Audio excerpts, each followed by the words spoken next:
Hi allesammans! Today I'm going to show you how to screen record your iPad. This can be useful for all sorts of things, like making a video tutorial like I'm doing now, or putting together songs for a dance routine.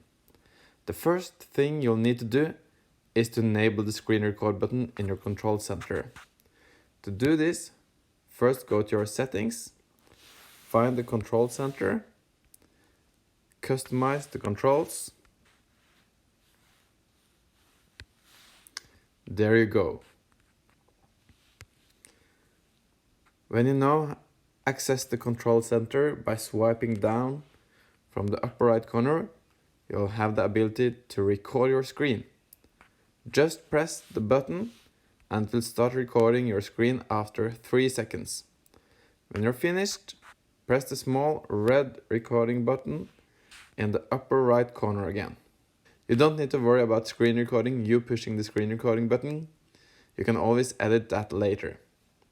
But there is one more setting you need to know about, and that is the microphone on-off setting.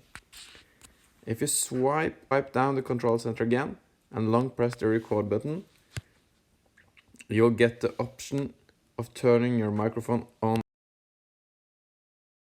If you're making a tutorial, you will want to turn this option on, as this will record everything you say at the same time. But if you leave it off, it will still record the internal sound from your iPad. That way you can go to YouTube, put on a music video, and screen record it.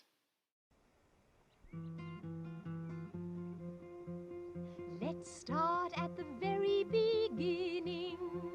A very good. You can use this for listening to your favorite songs offline, or adding the videos to iMovie to make a great mix for your next dance routine. But please do make sure you have the copyrights for the songs if you're going to use it for commercial purposes. I hope this helped you understand how to use the screen record function on your iPad. Please don't like and subscribe, as I probably won't be making any more videos. Takk for i dag!